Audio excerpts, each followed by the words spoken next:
যাত্রী প্রতীক্ষালয় তৈরি হচ্ছে না ডেবরায়, আর এদিকে দেখুন রাস্তা তৈরি হচ্ছে না ঝাড়গ্রামের ইসলামপুরে।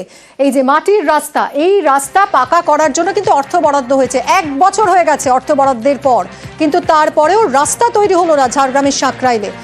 গোবিন্দপুরের রাস্তায়, এই মাটির রাস্তা যেখানে বৃষ্টি হলেই জল কাদা হয়ে যায় এবং এলাকাবাসীর দুর্ভোগে পড়েন, এই রাস্তা কিছুতেই পাকা করা যাচ্ছে না। কোথায় জট, কোথায় আটকে রয়েছে রাস্তা তৈরির কাজ, আমরা কথা বলবো আমাদের প্রতিনিধি রাজুর সঙ্গে। রাজু, দেখো, গোবিন্দপুরের যে রাস্তাটি রয়েছে এটা প্রায় 1 বছর আগেই নির্মাণের কথা ছিল। সেখানে বোর্ড পড়েছে, টাকা বরাদ্দ হয়েছে এবং রাস্তার মধ্যে গুটি এবং বালিও ফেলা হয়েছে, অথচ সেই রাস্তা নির্মাণ হয়নি। মানুষের অভিযোগ, তারা বারংবার বিভিন্ন জায়গায় জানিয়েছেন, বিভিন্ন প্রশাসনিক কর্তাদের জানিয়েছেন।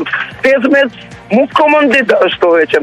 মুখ্যমন্ত্রী সেই সময় প্রতিশ্রুতি দিয়েছিলেন রাস্তাটা হবে, তারপরেই টাকা বরাদ্দ হয় এই রাস্তার জন্য।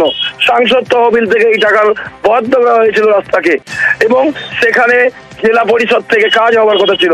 কিন্তু গুটি এবং বালি পড়ার পরে কেন এই রাস্তা নির্মাণ হয়নি তা নিয়ে প্রশ্ন উঠছে।